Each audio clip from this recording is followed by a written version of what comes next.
தரங்கம்பாடியில் இயேசுவின் வல்லமை ஊழியங்கள் நடத்தும் ரேமா வாக்குத்தத்த ஆராதனை.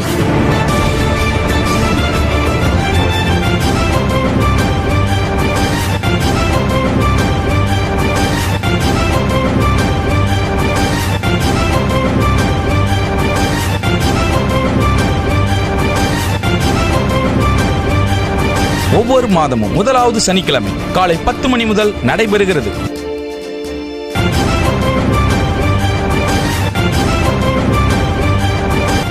நடைபெறும் இடம் ஐபிஏ திருச்சபை, காத்தான்சாவடி.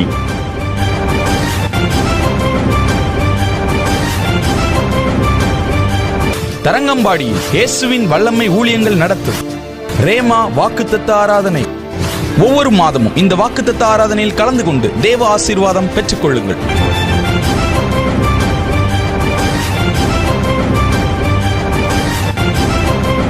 மேலும் தொடர்புக்கு 9894350683. சங்கீதங்களின் புஸ்தகம் 37ஆம் சங்கீதம் அதனுடைய 28ஆம் வசனம். கர்த்தர் நியாயத்தை விரும்புகிறவர், அவர் தமது பரிசுத்தவான்களை கைவிடுகிறதில்லை. அவர்கள் என்றென்றைக்கும் காக்கப்படுவார்கள். துன்மார்க்கருடைய சந்ததியோ அறுப்புண்டு போ. கர்த்தர் நியாயத்தை விரும்புகிறவர். பக்கத்தில் கை பிடிங்க. கர்த்தர் நியாயத்தை, அண்ணே கை கொடுங்கண்ணே.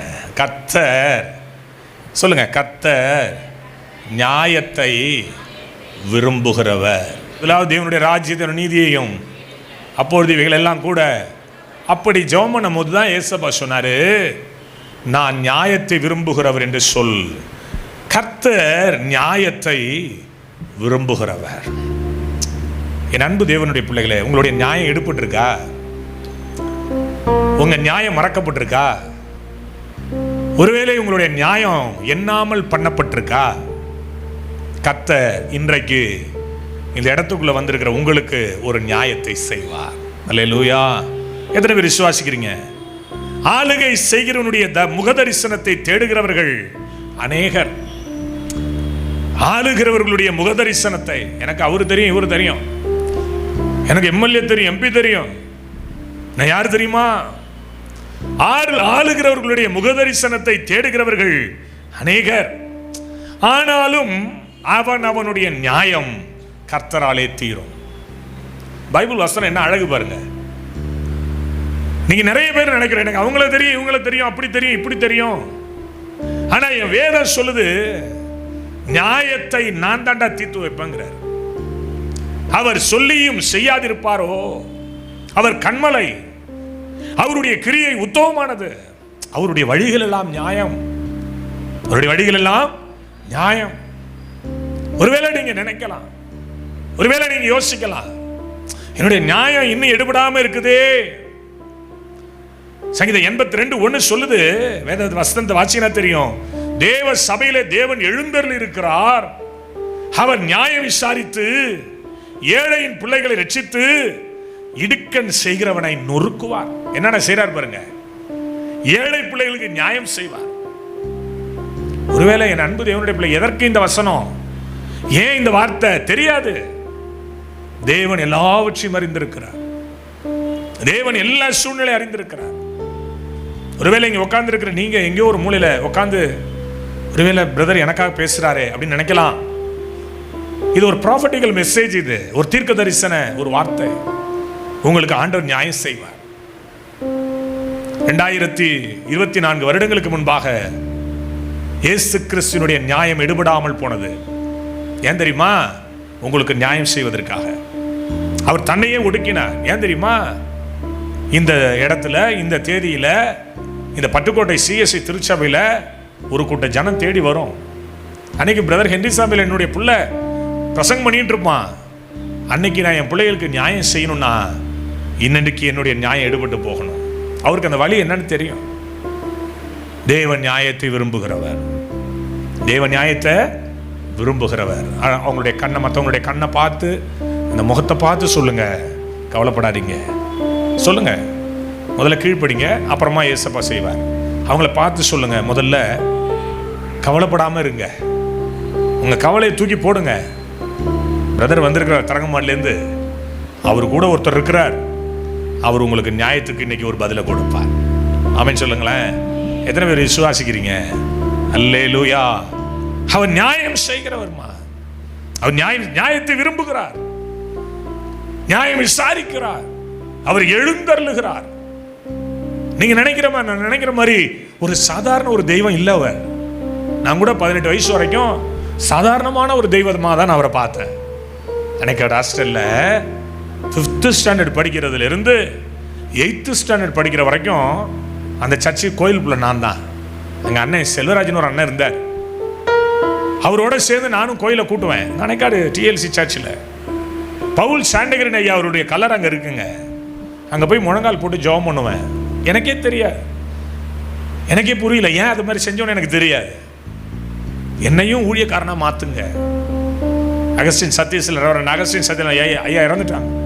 அவர் அப்போ அங்கே ரெவரண்டாக இருக்கும்போது சொல்ல, நீ ஒரு யோசேப்பு, உன்னை ஆண்டவர் பயன்படுத்துவார். இந்த சின்ன வயசுலேயே இந்த கோயிலை கூட்டணும். அந்த அணைக்காடு அந்த சர்ச்சை சுற்றி இருக்கிற அந்த மாந்தோப்பு இல்லை பார்த்துருக்கீங்களா? எத்தனை பேர் பார்த்துருக்கீங்க? ஆமாம், எல்லாருக்குமே தெரியல. துரட்டியை வச்சு கூட்டுவோம். எத்தனாவது படிக்கும் போது? 5th ஸ்டாண்டர்ட் படிக்கும் போது. எனக்கு ஒரு ஆச்சரியமான ஒரு காரியம் என்னென்னா, நான் எல்லா இடத்துக்கும் எத்தனையோ இடங்களுக்கு ஊழியத்துக்கு போகிறேன். யாரையோ கீபோர்டு கூட்டு போவேன். என் பிள்ளைய வந்து ஒரே ஒரு இடம் தான் கூட்டு போயிருக்கு இதுக்கு முன்னாடி. வெளியில் லோக்கலில் எல்லா இடத்துக்கும் வருவான். ஆனால் இந்த இடத்துக்கு வரும்போது நான் பார்க்குறேன், இந்த வயசில் தான் இந்த ஊரில் நான் தெரிஞ்சுக்கிட்டு இருந்தேன். இப்போ கர்த்தர் சந்ததி ஆசீர்வதிச்சு பாருங்களேன், என்னையும் என் பிள்ளையும் கர்த்தர் ஊழியக்காரர்களாக இங்கே கொண்டு வந்திருக்கிறார். ஆமென் சொல்லுங்களேன். இதோ இந்த இடம், இந்த எஜ்ஜி இருக்குது பார்த்தீங்களா, அந்த கார்னர் அங்கே தான் நின்றுட்டு இருப்பேன். பஸ்ஸுக்காக நின்றுட்டு இருப்போம். பாஸு ஏற்ற மாட்டான், பஸ்ஸில் பாஸு ஏற்ற மாட்டான். அதனால தொங்குறதுக்காக நின்றுட்டு இருப்போம். இன்னைக்கு எத்தனை அழகு ஆண்டவரில் ஒரு நியாயம் வச்சிருப்பார். என் வாழ்க்கையில செஞ்சிருக்காருன்னா உங்க வாழ்க்கையில பச்சை துரோகி நான் என் வாழ்க்கையில செஞ்சிருக்காரு. அப்போ உங்க வாழ்க்கையில கர்த்தர் நியாயம் செய்வார். பக்கத்தில் கையை பிடிச்சி குலுக்கி சொல்லுங்க, பயப்படாதீங்க. சொல்லுங்க பயப்படாதீங்க. அவங்களுக்கு வலிச்சாலும் பரவாயில்ல, நல்லா நறுக்குன்னு பிடிங்க கையை. பயப்படாதீங்க, ஏசப்பா நியாயம் செய்வார். அவர் நியாயத்தை விரும்புகிறவர், அவர் நியாயத்தை செய்கிறவர். அல்லேலூயா சொல்லுங்களேன். எத்தனை பேர் நம்புறீங்க இந்த வார்த்தையை? இன்னைக்கு அநேகருடைய நியாயத்தை கர்த்தர் தன் கையில் எடுக்க போகிறார். அல்லேலூயா. இந்த இரவு நேரம் அது நடக்க போகுது. உங்க வாழ்க்கையில நீங்க பெரிய காரியத்தை நீங்க பார்க்க போறீங்க. உங்க வாழ்க்கையில நீங்க மகிழ்ச்சியா வீட்டுக்கு திரும்ப போறீங்க. அல்லேலூயா. எந்த ஐயாவை எந்த மனுஷனை கூப்பிட்டாங்களோ சப்பையா வந்துருவானோ, ஒண்ணும் இல்லாம போயிடுமோ கூட்டம், அந்த கவலையெல்லாம் தூக்கி எறிங்க. நான் இருக்கிற இடத்துல ஏசப்பா இருக்கிறார். ஆமென் ஆமென் சொல்லுங்களேன். அல்லேலூயா அல்லேலூயா. சரிங்க, எப்படிப்பட்டவர்களுக்கு அவர் நியாயம் செய்வார்? எதற்கு நியாயம் செய்வார்? முதலாவது ஒரு வசனம், லூக்கா 18ஆம் அதிகாரம் அதனுடைய 1வது வசனம் வாசிச்சீங்கன்னா, சோர்ந்து போகாமல் எப்பொழுதும் ஜெபம் பண்ண வேண்டும் என்பதை குறித்து அவர்களுக்கு அவர் ஒரு உவமையை சொன்னார். சோர்ந்து போகாமல் நீங்கள் ஜெபம் பண்ண வேண்டும். சோர்ந்து போகாமல் நீங்க ஜெபம் பண்ண வேண்டும். 8ஆம் வசனம் சொல்லுது, வாசிங்க தம்பி. சீக்கிரத்திலே அவர்களுக்கு நியாயம் செய்வார் என்று உங்களுக்கு சொல்லுகிறேன். சீக்கிரத்திலே அவர் உங்களுக்கு, முதலாவது நான் சொல்றேன், உங்கள் ஜெபத்திற்கு அவர் நியாயம் செய்வார். எத்தனை ஆண்டு காலங்கள் உங்கள் ஜெபம் கேட்கப்படாமல் இருந்திருக்கு இல்ல? யாருடைய ஜெபம்லாம் இன்னும் கேட்கப்படாமல் கை வைத்து காட்டுங்க பார்க்கலாம். நீங்க வெக்கப்பட்டீங்கன்னா ஒரு நன்மையும் பெற முடியாது. வெக்கப்படாமல் இன்னும் என் ஜெபம் பெண்டிங், பின்னாடி திரும்பி பார்க்குறாங்க, அவங்க கை தூக்குறாங்களா? அல்லேலூயா. வெக்கப்படாமல் கை தூக்குங்க ஐயா. உங்கள் ஜெபம் இன்னும் கேட்கப்படலை. என் ஜெபம் இன்னும் கேட்கப்படலை. கை வைத்து காட்டுங்க பார்க்கலாம். ஏதோ ஒரு பெண்டிங்கில் இருக்குது. இப்படிலாம் தூக்குனீங்கன்னா எனக்கும் பிடிக்காது, ஏசுநாதருக்கும் பிடிக்காது. நல்லா கையை வைத்து, ஏசப்பா, ஆமாம் அம்மா அழகாக கை தூக்கிட்டாங்க, கை வைத்துங்க பார்க்கலாம். என் ஜெபம் இன்னும் அந்த ஒரு எஜ்ஜி இன்னும் கேட்கப்படாமல் இருக்குது. தம்பி கை தூக்கிட்டார், அழகா கை தூக்க தம்பி. ஆண்டவர் பார்க்குறார். நானும் 18 வயசில் இப்படி தான் வெக்கப்படாமல் கை தூக்குனேன். தூக்கி தட்டி தூக்குனாரு. இன்னைக்கு எவ்வளோ பேர் நம்ம ரட்சிப்புக்குள்ள நடத்திருக்கிறோம். அன்னைக்கு நான் வெக்கப்பட்டிருந்தேனா? எடுத்து காட்டுங்க. என்னுடைய நியாயம் இன்னும் எடுபடலை. கர்த்தர் சொல்றாரு, சோர்ந்து போகாத, உன் ஜெபத்தை நான் கேட்குறேன், உன் ஜெபத்துக்கு நான் பதில் தரேன். 8ஆம் வசனம் சொல்லுது, அவர் சீக்கிரத்திலே நியாயம் செய்யாமல் இருப்பாரோ? அவர் நியாயம் செய்யாமல் இருப்பாரோ? என் அன்பு தேவனுடைய பிள்ளைகளே, இந்த இரவு நேரம் தேவன் நிச்சயித்திருக்கிற ஒரு வேலை. இந்த நாளில் ஆண்டவர் உங்கள்கிட்ட சொல்றாரு, உன் ஜபத்திற்கு நான் பதில் கொடுக்க போறேன், உன்னுடைய பிரச்சனைக்கு நான் ஒரு பெரிய தீர்வை கொடுக்க போறேன். நீ என்ன எதிர்பார்த்து இந்த இடத்துக்கு வந்தீங்கன்னு எனக்கு தெரியாது, ஆனால் எனக்கு ஒன்று தெரியும், நான் பிரசங்கிக்கிற இயேசு உயிர் உள்ளவர். சங்கீதக்காரன் சொல்லுகிறார் இப்படி 6:9, கர்த்தர் என் விண்ணப்பத்தை கேட்டார், கர்த்தர் என் ஜபத்தை ஏற்றுக்கொள்ளுவார். போன வார மீட்டிங்கில் ஒரு தாயார், அவங்க பெண்கள் ஐக்கிய சங்கத்தில் அவங்க செயலாளராக இருந்திருக்கிறாங்க. அங்கே ஒரு கூட்டம் நடந்தது. குறைஞ்சது ஒரு 500-600 பேர் அங்கே உட்காந்துருந்தாங்க. அவ்வளோ அழகாக இருந்துச்சு அந்த கூட்டம். அதில் முதல் நாள் ஒரு ஊழியக்கார் பேசினார். 2வது நாள் 3வது நாள் நான் பேசினேன். 2வது நாள் நான் போகும்போது அந்த தாயாரை கூட்டு வந்தாங்க. 3 பேர் கைத்தாங்களாக தூக்கிட்டு வந்தாங்க. பெண்கள் ஐக்கிய சங்கத்துக்காக ஓடி ஓடி உழைச்ச ஒரு தாயார். திடீரென்று என்னன்னு தெரியல, ஒரு கையும் காலும் செயலிழந்து போச்சு. ஒரு கையும் காலும் செயலிழந்து போச்சு. 2வது நாள் மீட்டிங் முடிச்சுட்டு நான் இறங்கி போகிறேன். கடைசியிலிருந்து அப்படியே கொண்டு வந்தாங்க. நான் சொன்னேன், என்னம்மா அண்ணன்? ஐயா, இவங்க என்னுடைய அத்தை, இவங்களுடைய அண்ணன் பையன் நான். அந்த பையன் சொன்னான், என்னுடைய அண்ணன் பையன் நான். எங்கள் அத்தை படுத்த படுக்கே ஆயிட்டாங்க. எங்கள் அத்தை நடந்து 3 மாதம் ஆச்சு. திடீரென்று ஒரு பக்கம் அப்படியே செயலிழந்து போணுச்சு, நடக்கவே முடியல. நான் சொன்னேன், நாளைக்கும் கூட்டு வாங்க, ஆண்டவர் இந்த தாயாருக்கு ஒரு அற்புதம் செய்வார். வீட்டுக்கு போயிட்டேன், ரூமுக்கு போயிட்டேன். போனால் எனக்கு அந்த தாயாருடைய முகம் என் கண்ணுக்கு முன்னாடி வந்துக்கிட்டே இருந்தது. ஜெபம் பண்ணேன், ஆண்டவரே, உமக்காக ஓடின ஒரு தாயார், உமக்காக நின்ற ஒரு தாயார், அவங்க ஜெபம் பண்ணியிருக்கிறாங்க, பதில் கிடைக்காம இருந்திருக்கு. நாளைக்கு வாங்கன்னு சொல்லிட்டு வந்துட்டேன். உங்களை நம்பி ஒரு அற்புதம் நீங்கள் செய்யணும். 3வது நாள் வந்தது. கூட்டம் அலைமோத ஆரம்பித்தது. போன வாரம் நடந்தது. கொண்டு வந்தாங்க. எல்லாரும் அதை வேடிக்கையாக பார்க்குறாங்க. ஏன்னா அவ்வளோ ஜெபம் அதுக்காக, அந்த தாயாருக்காக அவ்வளோ ட்ரீட்மெண்ட்டு லட்சத்தில் செலவு பண்ணியிருக்காங்க. ஒரு முன்னேற்றம் இல்லை, ஒரு முன்னேற்றம் இல்லை. சின்னதாக ஒரு ஆழமான ஒரு கண்ணீரோட ஜெபம். ஸ்டேஜில் கையை பிடிச்சி நடக்க வச்சேன். கொஞ்சம் தூரம் அப்படி நடந்தாங்க. 4 ஸ்டெப் எடுத்து வச்சாங்க. 5வது ஸ்டெப் திடீர்னு சடனாக ஒரு தேவனுடைய வல்லமை இறங்குனுச்சு. கர்த்தர் சொன்ன கையை எடுறான்னாரு. கையை எடுத்தேன். ரொம்ப வேகமாக நடக்க ஆரம்பிச்சிட்டாங்க. ஆமென். நான் சொல்கிறது எல்லாமே என்னுடைய வீடியோவில் நான் ரெக்கார்டிங் வச்சுருக்கேன். கர்த்தர் நியாயம் செய்வார். என்னால் நடக்க முடியல, என் குடும்பத்தில் தலை நிமிர முடியல, என் வாழ்க்கையில் நான் இன்னும் அதே ஃபெயிலியரில் இருக்கிறேன், அதே தோல்வியில் இருக்கிறேன். எனக்கென்று எதுவுமே பண்ணிக்க முடியல. நான் ஜெபம் பண்ணிட்டு தான் இருக்கிறேன். இந்த ஆண்டவரை தவிர நான் வேற எங்கேயும் போனதில்லை. கர்த்தர் சொல்றாரு, சீக்கிரத்திலே நான் நியாயம் செய்வேன். ஆமென் சொல்லுங்களேன். சங்கீதம் 20:1 சொல்லுது, ஆபத்து நாளிலே கர்த்தர் உமது ஜெபத்தை கேட்பாராக. ஆபத்து நேரத்தில் ஜெபத்தை கேட்கிறவர். ஆபத்து காலங்களில் யாக்கோபினுடைய தேவன் நம்முடைய ஜெபங்களை கேட்கிறவர். 65:2 சொல்லுது, ஜெபத்தை கேட்கிறவரே, மாம்சமான யாவரும் உம்மிடத்தில் வருவார்களாக. அவருக்கு பேர் உண்டுங்க, ஜெபத்தை கேட்கிறவர். நம்முடைய ஜெபத்துக்கு கூர்ந்து பதில் கவனிச்சு பதில் கொடுக்கிறவர்.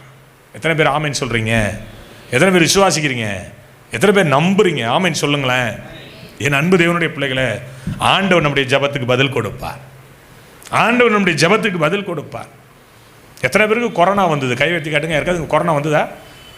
கையை தூக்குறாங்க. நிறைய 4-5 பேர் தப்பிச்சு வந்துட்டீங்க. பார்த்தீங்களா? என் தாயாருக்கும் கொரோனா, என் சகோதரிக்கும் கொரோனா. அதுவும் கொஞ்சம் நஞ்சம் இல்லை, ஹெவி இன்ஃபெக்ஷன். டாக்டர் சொல்லிட்டாரு, இந்த தாயார் தாங்குவாங்களான்னு தெரியாது.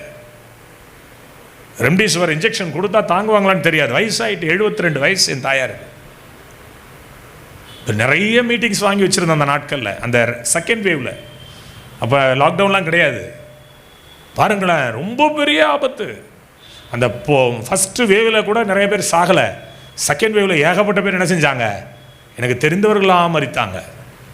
என் தாயாரையும் என்னுடைய அக்காவையும், அவர் இருக்கிறார், ஒர்க் பண்ணுறாரு அந்த அண்ணாமலை யூனிவர்சிட்டி மெடிக்கல் காலேஜில் அட்மிட் பண்ணோம். நான் இல்லை, ஊரில் இல்லை. அட்மிட் பண்ணிட்டாங்க கொண்டு போய். நான் திரும்பி வந்தேன், கூட்டங்கள் முடிஞ்சு திரும்பி வந்தேன். என் தாயார் 2 சத்தியம் கேட்டாங்க. எல்லோரும் டாக்டர் என்னென்னமோ பேசுகிறாங்க. எங்கள் அக்காவால் நிமிரவே முடியாது. அந்த மாஸ்கை எடுத்துட்டோம்னா உயிர் போயிடும். அவ்வளோ ஒரு டிஃபிகல்ட்டான ஒரு சுச்சுவேஷன். என் தாயாரும் எங்கள் அக்காவும் சொன்னாங்க, நான் மறிச்சிட்டேன்னா நம்ம பெத்லகேம் ஆலயத்தில் கொண்டு அடக்கம் பண்ணிவிடு, கவர்மெண்ட்கிட்ட கொடுத்துறாத. 2 பேரையும் போட்டுட்டு 22 நாள் அந்த ஐசியூவில் ஒத்த மாஸ்க்கை போட்டுட்டு நடுவில் உட்காந்து இந்த வேதத்தை நானும் தம்பி எனக்கு உதவி செய்வார், நான் உள்ள ஐசியூவில் உட்காந்துருப்பேன். பாருங்களேன், 22 நாட்கள் உட்காந்துருந்தோம். கர்த்தர் எங்கள் ஜெபத்தை கேட்டார். 72 வயது தாயாரை கர்த்தர் சுகம் கொடுத்தார், வீட்டுக்கு கொண்டு வந்தார். எதிர்க்க இருக்கிற 40 அவுட்டு, பக்கத்தில் இருக்க 35 அவுட்டு, பின்னாடி இருக்கிற 22 சுற்றிடுவாங்க சாயங்காலம். ஆனால் 72 ஜம்முன்னு வீட்டுக்கு வந்து இன்றைக்கும் எங்கள் ஊழியத்துக்காக ஜெபத்தில் உட்காந்துருக்கு. கர்த்தர் நம்முடைய ஜெபத்தை கேட்கிறவர். அல்லேலூயா. எத்தனை பேர் விசுவாசிக்கிறீங்க? எத்தனை பேர் நம்புறீங்க? நான் ஏட்டு சுரக்காய் பேசலை. நான் அடிக்கடி சொல்லுவேன், நான் ஏட்டு சுரக்காய், இந்த பைபிளில் இப்படி இருக்கு நான் பேச மாட்டேன். இந்த பைபிளில் இருக்கிறது என் வாழ்க்கையில் நடந்தது, என் வாழ்க்கையில் நடந்தது உங்கள் வாழ்க்கையில நடக்கும். கையை தட்டி ஆண்டவருக்கு நன்றி சொல்லுங்க. நம்முடைய ஜெபத்தை அவர் கேட்கிறவர், நம்முடைய ஜெபத்திற்கு ஒரு நியாயம் செய்கிறவர். அவருக்கு தெரியும், அவருக்கு எல்லாம் தெரியும். ஆயக்காரன் என்கிற ஒரு மனிதன் இருந்தான். லூக்கா எழுதின சுவிசேஷம் 18ஆம் அதிகாரத்தினுடைய 10ஆம் வசனம் தொடங்கி இந்த 14ஆம் வசனம் வரைக்கும் படிச்சீங்கன்னா 2 பேர் ஜெபம் பண்ணும்படி ஆலயத்துக்கு வந்தாங்க. ஒருத்தன் பரிசேயன், ஒருத்தன் ஆயக்காரன். பரிசேயனுடைய ஜெபத்தை பாருங்களேன். அவன் சொல்றான், எப்படி சொல்றான் தெரியுமா? பரிகாரர், அநியாயக்காரர், விபச்சாரக்காரர் ஆகிய மற்ற மனுஷரை போலவும் இந்த ஆயக்காரனை போலவும் இராததினால் உம்மை நான் ஸ்தோத்தரிக்கிறேன். வாரத்தில் 2 தரம் உபவாசிக்கிறேன். என்னுடைய வருமானத்தில் எல்லாம் நான் என்ன செய்றேன்? என்னுடைய சம்பாத்தியத்தில் நான் என்ன செய்றேன்? தசமபாகம் கொடுத்துட்றேன். பாருங்களேன், இந்த பரிசேயனுக்கு ஜெபிக்கணுங்கிற ஒரு அறிவு இருந்தது. இந்த பரிசேயனுக்கு தேவாலயத்திற்கு போகணுன்ற அறிவு இருந்தது. இந்த பரிசேயனுக்கு உபவாசிக்கணும்னு அறிவு இருந்தது. இந்த பரிசேயனுக்கு தன்னுடைய வருமானங்களில் எல்லாம் தசமபாக ஆலயத்தில் கொண்டு வந்து கொடுக்கணுன்ற அறிவு இருந்தது. ஆனால் கர்த்தர் அந்த ஜெபத்தை அங்கீகரிக்கவில்லை. அந்த ஜெபத்தை தேவன் கேட்கவில்லை. மனசு உடைஞ்சி ஆலயத்திற்கு வெளியில் ஒருத்தன் நின்றுகிட்டு இருந்தான். அவன் பேர் ஆயக்காரன். அவன் மாரில் அடிச்சுக்கிட்டு அழுகுறான். என்ன சொல்லி அழுகுறான் தெரியுமா? கண்களை வானத்துக்கு ஏறெடுக்க துணியாமல் என்ன சொல்லி ஜெபம் பண்றான் தெரியுமா? தேவனே, பாவியாகிய என்மேல் கிருபையாயிரும், கிருபையாயிரும், கிருபையாயிரும். நான் பாவிப்பா, இந்த ஆலயத்திற்குள் வர்றது கூட நான் தகுதியற்றவன். இந்த ஆலயத்திற்குள்ள வந்து உட்கார்ந்து உம்மை நான் பார்ப்பதற்கு நான் தகுதியற்றவன். நான் பாவி ஆண்டவரே, நான் பாவி. வேதம் சொல்லுது, அவன் அல்ல இவனே நீதிமானாக்கப்பட்டவனாய். பாருங்களேன், தேவாலயத்திற்குள்ள இருக்கிற கர்த்தர் இப்ப எங்க வந்துட்டாரு? ஆயக்காரனுக்கு பக்கத்தில் வந்துட்டாரு. பாருங்க, அந்த ஜெபத்தில் ஒரு நியாயம் இருந்ததை அவர் உணர்ந்தார். அந்த ஜெபத்தில் ஒரு தேவை இருந்ததை கர்த்தர் உணர்ந்தார். அந்த ஜெபத்தில் ஒரு உத்தரவாதம் இருந்ததை கர்த்தர் உணர்ந்தார். அந்த ஜெபத்தில் ஒரு தாழ்மை இருந்ததை கர்த்தர் உணர்ந்தார். ஆமென்.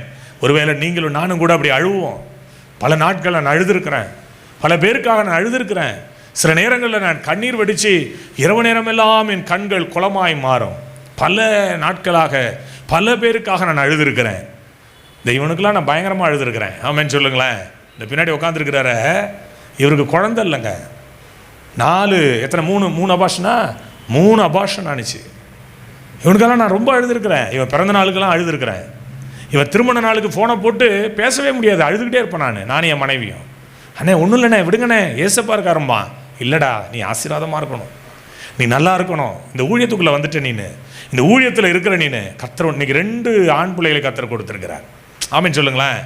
அந்த நியாயம் ஒருவேளை ஆண்டவருக்கு, மனுஷனுக்கு தெரியாதுங்க, மனுஷனுக்கு புரியாது. ஆனால் கர்த்தர் அந்த நியாயத்தை பார்த்துக்கிட்டே இருக்கிறார். ஒருவேளை நீங்கள் எந்த இடத்துல இருந்து, ஒருவேளை நீங்கள் இந்த செய்தியை கேட்குறீங்க, எந்த இடத்துல உட்காந்துருக்கீங்கன்னு எனக்கு தெரியாது. ஆனால் ஒன்று எனக்கு தெரியும், உங்கள் இருதயத்திலிருந்து ஆண்டவரை நீங்கள் கூப்பிட்டு பாருங்க. உங்கள் இருதயத்திலிருந்து, ஆண்டவரே எனக்கு இந்த காரியம், இந்த விஷயம் நடக்காமல் இருக்கு, என் பிள்ளைகளுடைய படிப்பு, என் கணவனாருடைய வியாதி பலவீனம், அல்லது என் மனைவியினுடைய வியாதி பலவீனம், ஐயோ டாக்டர்கிட்ட போய் மாதம் மாதம் காசை கொடுக்குறோம், எனக்கு ஒரு நியாயம் செய்ய மாட்டாரா? செய்வார. எசேக்கியான ஒருத்தன் இருந்தானா பைபிளில், 2 ராஜாக்கள்ல 20ஆம் அதிகாரத்துக்கு வந்தீங்கன்னா அங்கே 1ஆம் வசனத்திலிருந்து படிச்சிங்கன்னா ஏசாயா தீர்க்கதரிசி வந்து சொன்னார். என்ன சொன்னார் தெரியுமா? எசேக்கியா மரண வியாதிப்பட்டு கிடந்தானா, வந்து சொன்னாரு, உன் காரியங்களை ஒழுங்குபடுத்து, உன் வீட்டு காரியத்தை ஒழுங்குபடுத்து, நீர் பிழைக்க மாட்டீர், மரித்து போவீர் என்று யார் சொல்றா?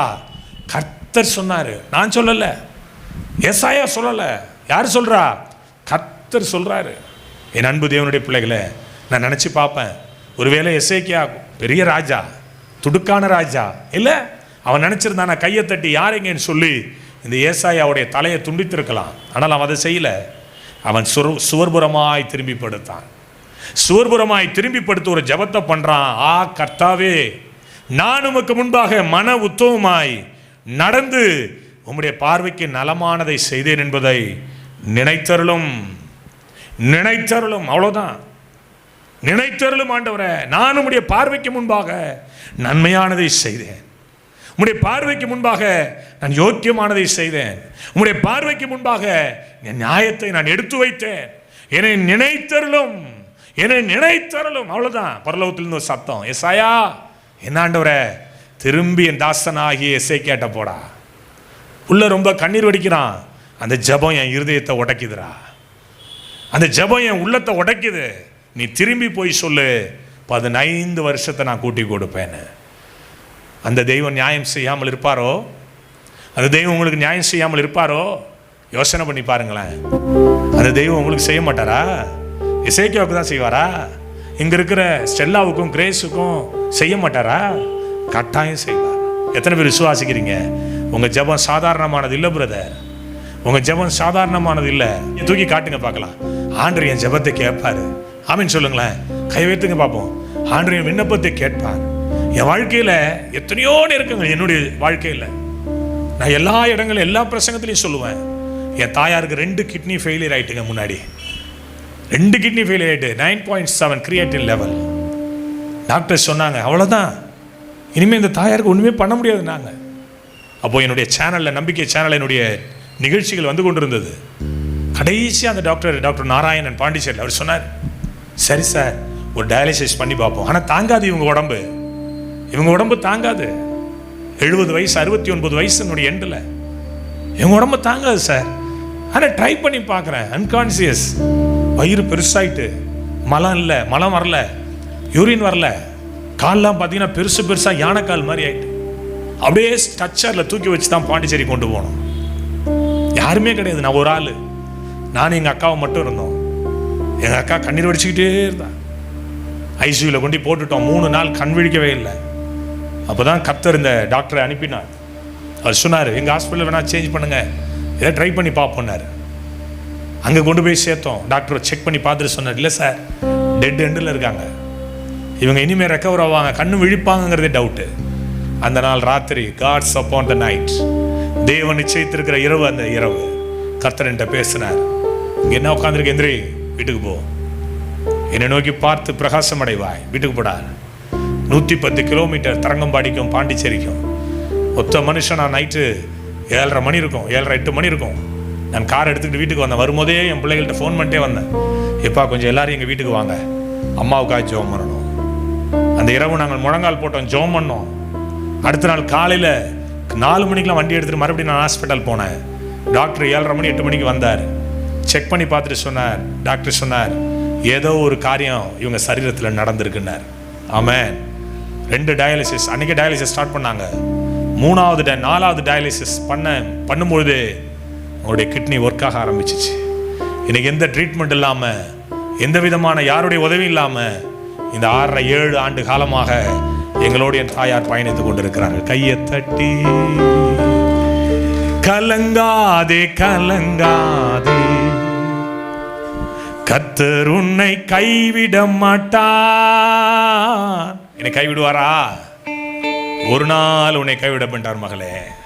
நம்புங்க, விசுவாசிங்க. அவரை நம்புகிற ஒருவன் மேலும் குற்றம் சுமராது. அல்லேலூயா சொல்லுங்க, அல்லேலூயா சொல்லுங்க. உங்கள் ஜெபத்திற்கு நியாயம் செய்வார். நீங்க யாரா வேணாலும் இருக்கலாம். உட்கார்ந்துருக்கார என் மகன் 2008ஆம் வருஷம் எங்களுக்கு திருமணம் ஆனிச்சுங்க. 2009வது வருடம் வரை எங்களுக்கு குழந்தை இல்லை. அப்போ நிறைய உபவாசிப்போம், நானும் என் மனைவியும். 70 நாள், 100 நாள், 90 நாள். உடனும் நினச்சா உடனே உபவாசம் போட்டு உடனே ப்ரேயருக்கு போயிடும். என் மனைவி வேலம்மாள் இன்ஜினியரிங் காலேஜில் ஃபிசிக்கல் டைரக்டராக ஒர்க் பண்ணாங்க. அப்போது என்னுடைய உறவினர் ஒருத்தர் சொன்னார், ஒரு ஊராக போய் ஊழியம் செய்கிறான், இவனுக்கு ஒரு குழந்தை இல்லையே. அப்போதான் நான் ரொம்ப கலங்கி போனேன். ஆண்டவரே, ஒரு வருஷம் குழந்தை இல்லதுக்கு இப்படி பேசுகிறாங்களே. அண்ணாளை நினச்சி பார்த்தேன்.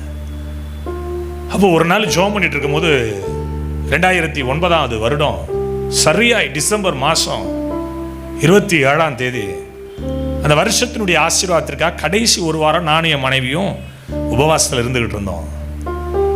27 கர்த்தர் என்கிட்ட பேசினார். உன் சந்ததியை நான் ஜெனிப்பித்தேன், உன் சந்ததியை நான் ஜெனிப்பித்தேன். என்னுடைய காதில் அந்த சத்தம் கேட்டுச்சு. என் மனைவிட்ட சொன்ன ஃபோன் பண்ணி, ஆக்சுவலி உடனே நீ டெஸ்ட் எடுத்து பாரு, ஏதாவது ஆண்டவர் அற்புதம் செஞ்சுருக்காரா. என் மனைவி சொல்லி விளையாடுறீங்களா? நான் ஹைதராபாத்துக்கும் ஆந்திராவுக்கும் சுற்றிட்டு இருக்கேன். என்ன ஃபிசிக்கல் டைரக்டர் பாருங்க, ஸ்டூடெண்ட் அழைச்சிட்டு அங்கங்கே சுற்றணும், உபவாசம் வேற இருந்துகிட்டு இருக்கிறேன். அப்படியே கர்த்தர் கொடுத்துருந்தாலும் தங்கியிருக்குமா? என் அன்பு தேவனுடைய பிள்ளைகளை, ஜனவரி மாதம் வந்தது 14 13 14 15 அந்த 3 நாட்கள் நாங்கள் பவர் கேம்ப் நடத்துவோம். இந்த 3 நாட்களும் அன்னந்தனி ஆகாரம் இல்லாமல் உபவாசித்து தேவனுடைய சமூகத்தில் 100 வாலிபர்களை வைத்து பவர் கேம்ப் நடத்திக்கிட்டு இருப்போம். சென்னையிலேருந்து தரங்கம்பாடி 330 கிலோமீட்டர், தரங்கம்பாடியிலேருந்து மதுரை என்னுடைய ஆவிக்குரிய தகப்பன் இருக்கிற ஊர் கிட்டத்தட்ட 320 கிலோமீட்டர், மதுரையிலிருந்து சென்னை கிட்டத்தட்ட 400 கிலோமீட்டர். இவ்வளோ தூரம் என் மனைவி சுற்றுது. கர்த்தர் மறுபடி சொல்கிறாரு, உன் சந்ததியை நான் ஜெனிப்பித்தேன். பேரு பிளஸ் அண்ட் சாமுவேல். கர்த்தர் பேரை கொடுத்தார், சந்ததியினுடைய பேரை கொடுத்தார். நான் சொன்ன கொஞ்சம் கோபமாக சொன்னேன், முதல்ல போய் செக் பண்ணு. போய் செக் பண்ணி பார்த்தா கர்த்தர் பாசிட்டிவ் ரிப்போர்ட். என் அன்பு தேவனுடைய பிள்ளைகளை டாக்டர்கிட்ட போய் செக் பண்ணுறாங்க. நீங்கள் எப்படி இருந்தீங்க? வயிற்றுக்குள்ளே இருக்கிறது 3 மாதம் குழந்தை இருக்குன்னாங்க. கையை தட்டுங்களேன். நமக்கே தெரியாது எங்கிருந்து இந்த ஆசீர்வாதம் வரும், எப்படி வரும், எனக்கே தெரியாது, நமக்கே தெரியாது. நம்ம ஜெபத்தை கர்த்தர் அவருடைய துருத்தியில வைத்திருக்கிறார். நம்முடைய நியாயத்தை கர்த்தர் நம்முடைய துருத்தியில வைத்திருக்கிறார். மனுஷன் வேணா மறந்து போகலாம், மனுகுலம் வேணா நம்மளை மறந்து போகலாம், நம்மை மறவாத ஆண்டவர் நம்மளோட இருக்கிறார். ஆமென். அந்த தெய்வம் தான் சொன்னார், உன் ஜெபத்திற்கு நான் நியாயம் செய்வேன், நியாயத்தை நான் விரும்புகிறேன். இன்னைக்கு இந்த இடத்துல, இந்த மைதானத்தில் நீங்கள் கண்ணை மூடி எந்த தேவைக்கு வேணாலும் ஒரு 2 நிமிஷம் ஜெபம் பண்ணிட்டு வீட்டுக்கு போங்க. நான் அவருடைய பிள்ளை, நான் சொல்கிறேன், அந்த காரியத்தை கர்த்தர் சக்ஸஸ் பண்ணி கொடுத்துருவாரு. ஆமென். இந்த மேடையில் ஒரு தேவ பிரசன்னம் இறங்கியிருக்குங்க, ஒரு தேவனுடைய மகிமை இறங்கியிருக்குங்க. கீழே உட்காந்து எத்தனை பேர் உணர்றீங்கன்னு தெரியல. சில பேருக்கு ஜில்லுன்னு இருக்கும், சில பேருக்கு சிலுக்கும். தேவன் இறங்கியிருக்கிறார் இந்த இடத்துல. அவர் 1997 வருஷம் என்கிட்ட சொன்னார். நான் அவர்கிட்ட கேட்டேன், நான் படிப்பறிவு இல்லாத ஆண்டவரே, சரியா எனக்கு தெரியாது, எனக்கு இந்த வேதத்தை தெரியும், எனக்கு தெரிஞ்ச 23ஆம் சங்கீதம் 91ஆம் சங்கீதம் அவ்வளோதான். அது எங்கள் சண்டே ஸ்கூல் டீச்சர் சொல்லி கொடுத்தது. ஆமென்னு சொல்லுங்களேன். அது மட்டும்தான் எனக்கு தெரியும், வேற ஒன்றும் எனக்கு தெரியாது. என்னை பயன்படுத்துவேன்னு சொல்கிறீங்களே, எப்படி முடியும்? நான் சொல்லிட்டு சொன்னேன், என்னை பயன்படுத்துறதா இருந்தால் நீங்கள் ஒரு காரியம் பண்ணணும். என்னப்பா? ஆண்டவருடைய குரலை தத்ரூபமாக கேட்பேன் நான். என்னப்பா? நான் போகிற இடத்துக்கெல்லாம் நீங்களே என்னோட வரணும். அவன் சொல்லுங்களேன். இந்த நாள் வரை 27 ஆண்டுகள் அவர் வந்துக்கிட்டு இருக்கிறார். மலேசியா தேசம் போயிருக்கிறோம், இலங்கை போயிருக்கிறோம், இன்னும் பல தேசங்களுக்கு போகிறதுக்கு இப்போ கர்த்தருடைய கிருபையினால வாசல் திறந்திருக்கிறாரு. இந்தியாவில் 7 மிஷனரிகளை நியமிச்சிருக்கிறோம். பல பட்டணங்களுக்கு போகிறோம், பல மாநிலங்களுக்கு போகிறோம், மொழி தெரியாத இடத்துக்கு போகிறோம். ஆனால் கர்த்தர் கூட வர்றதுனால அற்புத அடையாளங்களை கர்த்தர் அள்ளி விடுறார். அல்லேலூயா. அவர் நியாயத்தை செய்கிறவர். கண்ணை மூடி இன்னைக்கு கேளுங்க. உங்கள் பிரஸ்டீஜ் எல்லாம் தூக்கி காலுக்கு கீழே வச்சுட்டு, உங்கள் பெருமையெல்லாம் தூக்கி காலுக்கு கீழே வச்சுட்டு, நாயக்காரனை போல நான் ஒண்ணுமில்லப்பா, இந்த இசைக்கியை போல நான் ஒண்ணுமில்லப்பா. ஒரு ஆண்டியையும் உங்கள்கிட்ட கண்ணுக்கு காட்டிட்டேன், ஒரு அரசனையும் கண்ணுக்கு காட்டிட்டேன். ஆண்டி ஆயக்காரன், அரசன் இசைக்கியா, தீர்க்கதரிசி யோனா, இவங்களுடைய ஜபத்தெல்லாம் பாருங்க. அந்த ஜபத்திற்கு கர்த்தர் பதில் கொடுப்பார். கொடுத்தார், இன்றைக்கு உங்களுக்கு கொடுப்பார். பக்கத்தில் கையை பிடிச்சி உங்க வீட்டுக்கார ஐயா பக்கத்தில் உட்காந்தாருன்னா அவரை பார்த்து கேளுங்க. உங்க மனைவி பக்கத்தில் உட்காந்தவங்களை பார்த்து கேளுங்க. நான் சொன்னல, கேட்டியா? ஆண்டவர் உனக்கு ஒரு நியாயம் செய்வார். லூயா. ஆமா. 2வது ஒரு காரியத்தை சொல்றேன், தேவனுக்கு பயந்தவர்களுக்கு அவர் நியாயம் செய்வார். தேவனுக்கு பயந்தவர். லூக்கா எழுதின சுவிசேஷம், ஆதியாகமம் 19ஆம் அதிகாரம் அதனுடைய 9வது வசனத்தை கொஞ்சம் படிங்க தம்பி. அதற்கு அவர்கள், அப்பாலே போ, அப்பாலே போ, பரதேசியாய் வந்த இவனா நியாயம் பேசுகிறது, பரதேசியாய் வந்த இவனா எங்களுக்கு நியாயம் பேசுகிறது, இப்பொழுது அவர்களுக்கு செய்வதை பார்க்கிலும், இப்பொழுது அவர்களுக்கு செய்வதை பார்க்கிலும் உனக்கு அதிக பொல்லாப்பு செய்வோம் என்று சொல்லி லோத்து என்பவனை மிகவும் நெருக்கி கதவை உடைக்க கிட்டினார்கள். என்ன நடந்தது? 2 பேர் வர்றாங்க, அந்த பட்டணத்தை அழிக்கும்படி வர்றாங்க, லோத்துக்கிட்ட பேச வராங்க. லோத்து அவர்களை வருந்தி கூப்பிட்டு வீட்டுக்குள்ள வச்சுக்கிறான். இதை கேட்ட அந்த ஊர் ஜனங்கள், இந்த ராஜா என்ன செய்யறான்? அந்த லோத்தினுடைய வீட்டை நெருக்கிறாங்க. யாரா உள்ள இருக்கிறா, வெளில வர சொல்லு. யாரை கேட்டு அவர்களை உள்ள வச்சிருக்கிற? லோத்து ஒரு காரியத்தை இங்க சொல்லுவார், நீங்க நல்லா கவனிச்சிங்கன்னா தெரியும். 19:7 வாசிங்க, 19:3 வாசிங்களேன். அவன் அவர்களை மிகவும் வருந்தி கேட்டுக்கொண்டான். அப்பொழுது அவர்களிடத்திற்கு திரும்பி அவன் வீட்டிலே பிரவேசித்தார்கள். புளிப்பில்லா அப்பங்களை சுட்டு கொடுத்து விருந்து பண்றான்.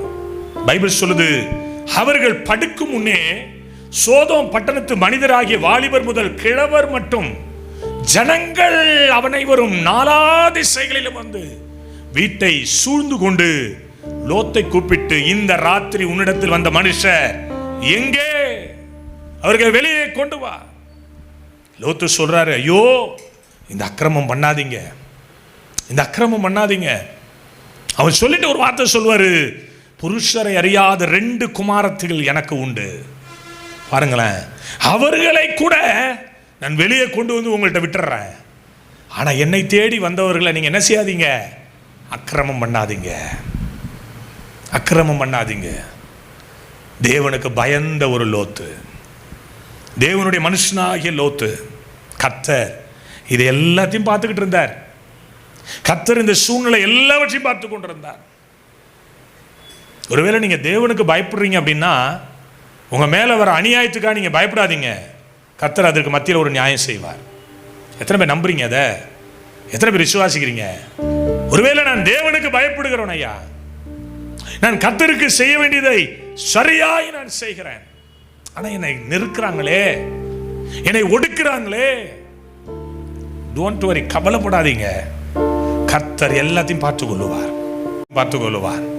பைபிள் சொல்லுது, பரதேசியா வந்த நீயாடா எனக்கு நியாயம் செய்யறது? பரதேசியாய் வந்த நீயா எனக்கு நியாயம் பேசுவது? கதவை நெருக்கினார்கள், கதவை உடைக்க கிட்டினார்கள். பைபிள் சொல்லுதுங்க, உள்ளிருந்து ஒரு கை வெளியே வந்து லோத்தை தன் வசம் இழுத்து கொண்டதான். அப்படிதானே பைபிள் இருக்கு, அப்படிதானே வாசிக்கிறோம், அப்படிதானே தியானிக்கிறோம். இன்னைக்கு ஒரு காரியத்தை உங்கள்கிட்ட நான் சொல்லவா? நீங்க கடவுளுக்கு பயப்படுறது உண்மைன்னா, உங்களுக்காக ஒரு கரம் இன்றைக்கு வெளிப்பட போகுது. நீங்க இப்படியே உட்காந்தீங்கன்னா வெளிப்படாது. ஆமென் சொன்னீங்கன்னா வெளிப்படும். ஒரு அல்லேலூயா சொன்னீங்கன்னா 2 கை வெளிப்படும். ஸ்தோத்திரம் சொல்றீங்கன்னா 3 கை வெளிப்படும். ஆமென் சொல்லுங்க. உங்களுக்காக ஒரு கரம், உங்களுக்காக ஒரு கரம். நடந்தது என்ன? அவன் வீட்டை நெருக்கினவர்களுடைய கண்களை கர்த்தர் குருட்டாட்டம் பண்ணினார். தேவனுக்கு பயன் அவ்வளவு சீக்கிரம் தொற்ற முடியாது. பயப்படாதீங்க. இந்த கல்லின் மேல் என் சபையை வைத்திருக்கிறேன், பாதாளத்தின் வாசல்கள் இதை மேற்கொள்ள முடியாது. ஒரு மனிதனும் சபைக்கு விரோதமாக, ஊழியனுக்கு விரோதமாக கை நீட்டவே முடியாது, கை நீட்டவே முடியாது. நீங்க பயப்படாதீங்க. கர்த்தர் உங்களுக்காக நின்று யுத்தம் பண்ணுவார். கர்த்தர் உங்களுக்காக நின்று பேசுவார். நான் அவருக்கு தான் பிரதர் பயப்படுறேன் அப்படின்னா, உங்களுக்கு ஒரு நற்செய்தியை சொல்றேன், உங்களுக்காக கர்த்தர் ஒரு நியாயத்தை செய்வார். உங்களுக்காக கர்த்தர் ஒரு நியாயத்தை செய்வார். ஆமென் தானே? எத்தனை பேர் விசுவாசிக்கிறீங்க? கர்த்தர் எனக்காக ஒரு நியாயத்தை செய்வார். தேவனுக்கு பயப்படுகிற சிறியோர் முதல் பெரியோர் வரை கர்த்தர் ஆசீர்வதிக்கிறாராம். அது யாரா இருக்கட்டும், இனம், ஜாதி, மொழி, இது எல்லாத்தையும் தாண்டினவர் தான் கிறிஸ்து. இவர் உலக ரட்சகர். இந்த உலக ரட்சகர் சொல்லுகிறார், எனக்கு பயந்துருக்கிறதானே நீ உனக்கு நியாயம் செய்யாமல் நான் இருப்பேனா? குஜராத் பகுதியில் எங்களுடைய மிஷனரி ஒருத்தர் இருக்கிறார், ஷுமேர் பாய் அப்படின்ற ஒரு மனுஷன். அவர் ஒரு சாட்சியை என்கிட்ட சொன்னார். என்ன சாட்சி அப்படின்னா, அவர் பார்த்தீங்கன்னா அந்த தேயிலை தோட்டம், அந்த பீல ஆதிவாசிகள், அவங்க அந்த தேயிலை தோட்டத்துக்கு நடுவில் தன்னுடைய வீட்டை கட்டியிருப்பாங்க. நானும் தம்பி வில்லியம்ஸ், தம்பி ஜெனித் எல்லாருமே வருஷத்துக்கு ஒரு முறை போவோம். போய் ஒரு 8 நாள் 10 நாள் அங்கிருந்து ஊழியம் செய்வோம், ரொம்ப நல்லா இருக்கும். அவர் ஒரு சாட்சியை சொன்னார். எங்கள் இடத்துக்கு வாங்கினாரு. நாங்கள் ஒரு 4 வருஷத்துக்கு முன்னாடி அங்கே போயிருந்தோம். பருத்தி காடு, அது ஒரு வித்தியாசமான ஒரு காடு. அதுக்கு நடுவில் சின்னதாக ஒரு மோட்டர் கொட்டாய், அந்த கொட்டாய்க்கு மத்தியில் சின்னதாக ஒரு ஷெட்டு போட்டு அவங்க தங்கியிருக்கிறாங்க, ஹஸ்பண்ட் அண்ட் ஒய்ஃப். அவங்க தான் எங்களுடைய மிஷினரி. போயிட்டு பார்க்குறேன், எனக்கு என்னடா அது இதுக்குள்ளே வந்து உட்காந்துருக்கானே, பாம்பு, மலை பாம்புலேருந்து அந்த பாம்பு இந்த எல்லாம் உள்ள இருக்கு. தேல் நீங்கள் நினைக்கிற மாதிரி சாதாரணமான தேல் கிடையாது, அது 1.5 அடிக்கு நீட்டமாக இருக்கும் தேல், மலை தேல். அது வித்தியாசமான ஒரு காடு. அதுக்குள்ளே ஒரு ஊழியம் செய்கிறாரு. ஒரு நாள் சொன்னார், மிஷினரி எபினேசன் சொல்லிட்டு அம்ரலியில் இருக்கிறார். அவருக்கு தமிழ் தெரியும், தமிழ் மிஷினரி. அவர் மூலமாக தான் நான் இவங்களெல்லாம் கேட்ச் பண்ணது. ஒரு 7 மிஷினரிகள் கேட்ச் பண்ணி வச்சுருக்கிறோம். அவர் சொன்னார், ஒரு நாள் ராத்திரி பேண்ட்டு போட்டு தான் படுத்துருப்பேன். ஏன்னா அந்த பருத்தி காட்டில் வேலை செய்கிறதுனால பேண்ட்டு போட்டுப்பாங்க. அந்த உள்ளே போகும்போது வரும்போது அந்த சொன்னை வந்துடக்கூடாதுன்றதுக்காக ஒரு நாள் காலையில் விடிய காலையில் எழுந்திரிச்சு 3 மணிக்கு பேண்ட்டு எடுத்து போட்டாராம் காலையில் வேலைக்கு போகிறதுக்காக. உள்ளே பார்த்தீங்கன்னா சுருக்குன்னு ஏதோ கொத்துன மாதிரி இருந்தது. என்னன்னு பார்த்தா ஒரு மிகப்பெரிய அந்த மலை தேல், நட்டுவாக்கலையை விட விஷம் வாய்ந்தது. நிறைய இடத்துல கடிச்சிருச்சு. வெளியில் வரணுன்னாவே 3 கிலோமீட்டர் 4 கிலோமீட்டர் வரணும். ஹாஸ்பிட்டலுக்கு போகணுன்னாவே தூக்கிட்டு வர்றதுக்கு வசதி வாய்ப்பு கிடையாது. சைக்கிள் கூட உள்ளே போக முடியாது. ஒத்தையடி பாதை, வயலுக்கு நடுவில், அந்த காட்டுக்கு நடுவில் வீடு. ஒரு நாங்களே வண்டியை போட்டு ஒரு 2.5 கிலோமீட்டர் நடந்து தான் உள்ளே போனோம். அப்படிப்பட்ட சூழ்நிலை, என்ன செய்யறதுன்னு தெரியல. அப்போதான் அந்த தாயார், அவனுடைய மனைவி சொன்னிச்சான், ஐயா தமிழ்நாட்டிலேருந்து ஒருத்தர் வந்தார, அவர் ஒரு ஜப எண்ணெய் கொடுத்துட்டு போனார்ல, அந்த ஜப எண்ணெயை தேய்ச்சி விடவா. 6 இடத்துல கொட்டிடுச்சிங்க. ஒரு இடத்துல கொட்டினாவே ரத்தம், அந்த நுரத்தள்ளி ரத்தம்லாம் கட்டி போய் செத்து போயிடுவாங்களாம். 6 இடத்துல கொட்டினுச்சு. ஒரு மிஷினரி கர்த்தர் அதை பார்த்துக்கிட்டே இருந்திருக்காரு. அந்த எண்ணெயை தேய்க்க கர்த்தர் அந்த வலி எல்லாத்தையும் மாற்றி இன்னைக்கு சுகத்தோட ஜீவனோட அந்த ஒரு மனுஷன் 60லிருந்து 70 ஆத்துமாக்களுக்கு சுவிசேஷம் அறிவிச்சு இன்னைக்கு ஒரு சபையாகவே ஏற்படுத்தி வைத்திருக்கிறார். திக்கற்ற பிள்ளைகளுடைய ஜபத்தை, திக்கற்ற பிள்ளைகளுடைய வேண்டுதலை, திக்கற்ற பிள்ளைகளுடைய நியாயத்தை அவர் புரட்டவே மாட்டார். அவருக்கு தான் நீங்கள் பயந்துருக்கிறீங்க அப்படின்னா உங்களுக்கு நன்மை என்று தீமை நடக்கவே நடக்காது. பக்கத்தில் கையை பிடிச்சி குலுக்கி சொல்லுங்க, உன் நினப்பாகவே ஆண்டவர் இருக்கிறார், உன்னையே நினைச்சிட்டு இருக்கிறாரு. நீ தேவனுக்கு தான் பயப்படுற அப்படின்னா யோபு சொல்லுவார். யோபு 29:12 சொல்ற 12, 14, 15, 16 வசனங்களை வாசித்தால் அவன் சொல்லுகிறான், முறையிடுகிற ஏழையையும் திக்கற்ற பிள்ளைகளையும் உதவியற்றவனையும் ரட்சித்தேனே. ஐயோ, நான் நீதியை தரித்து கொண்டேன், அது எனக்கு உடுப்பா இருந்தது. என் நியாயம் என் சால்வையை போல் இருந்தது. நான் குருடனுக்கு கண்ணும் சப்பானிக்கு காலுமாயிருந்தேன். நான் எளியவர்களுக்கு தகப்பனாயிருந்து நான் அறியாத வழக்கை ஆராய்ந்து பார்த்தேனே. இப்பொழுது நான் ஓட்டை எடுத்து சுரண்டி கொண்டிருக்கிறேன். என் மகிமை என்னில் செழித்தோங்கி என் கையில் உள்ள என் வில் புதுபலன் கொண்டது. என் பேச்சுக்கு பேசாமல் இருந்தார்கள், என் வசனம் அவர்கள் மேல் துளி துளியாய் விழுந்ததே. ஆனால் இன்றைக்கு என் சூழ்நிலை மோசமான நிலைமை. இன்றைக்கு என் மனைவியே சொல்றா, உன் ஜீவனை, உன் தேவனை தூஷித்து உன் ஜீவனை விட்டுட்டு போயா. கலங்கிருக்கிறான், கண்ணீர் வடிக்கிறான். ஒருவேளை அப்படிப்பட்ட நிலைமையில நாம் இருக்கலாம். நல்லதுதான் செய்யறேன், நான் கடவுளுக்கு பயந்து நல்லது செய்யறேன், கடவுள் பார்க்கிறார், சாமி பார்க்கிறார் நினைச்சு நான் நல்லது செய்யறேன். என் நியாயம் எடுபடுமா? என் நியாயம் இன்னைக்கு மறைக்கப்பட்டிருக்கே. எது வரைக்கும்? 42ஆம் அதிகாரம் 9ஆம் வசனம் வரைக்கும் தான். 42ஆம் அதிகாரம் 10ஆம் வசனம் சொல்லுது, கர்த்தர் யோபின் சிறையிருப்பை மாற்றி போட்டார். அவருடைய முன்னிலைமையை காட்டில் அவருடைய பின்னிலைமை மிகுந்த ஆசீர்வாதமாய் இரட்டத்தனையாய் கர்த்தர் ஆசீர்வதித்தார். பாருங்களேன், எதெல்லாம் இழந்தானோ புலம்பிக்கிட்டு இருக்கிறோம், வேதனையில் இருக்கிறோம். நானும் அப்படி இருந்தவன் தான்.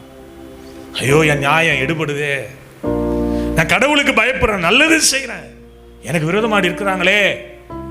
ஒரு நாள் தெய்வம் நம்முடைய நியாயத்தை புரட்ட மாட்டார். எத்தனை பேர் விசுவாசிக்கிறீங்க? தேவனுக்கு தான் நீங்க பயந்து இருக்கிறீங்க தானே? ஆண்டவர் தானே உங்க உயிர், ஏசப்பா தானே உங்களுடைய லட்சியம், அவர் தானே உங்களுடைய ரட்சிப்பு. கவலைப்படாதீங்க. கண்ணீர் வந்துச்சுன்னா கண்ணீரை தொடச்சிக்கோங்க. பிலிப்பியர் 4:4 சொல்லுது, சந்தோஷமா இருங்கள். மறுபடியும் சொல்லுகிறேன், சந்தோஷமா இருங்க. பிலிப்பியர் 4:6 சொல்லுது, நீங்கள் ஒன்றுக்கும் கவலைப்படாதீங்க, ஒன்றுக்கும் கவலைப்படாதீங்க. கர்த்தர் உங்களுக்கானதை கர்த்தர் செய்வார், உங்களுக்கானதை கர்த்தர் செய்வார். உங்களுடைய வேதனைகளை அவர் மாற்றுவார், உங்களுடைய பிரச்சனையை அவர் மாற்றுவார். உங்களுக்கு ஒரு நல்ல ஒரு பதிலை ஆண்டவர் இந்த இரவு கொடுப்பார். எத்தனை பேர் விசுவாசிக்கிறீங்க? நீங்கள் போகும்போதே ஒரு அற்புதத்தோடு தான் போக போகிறீங்க.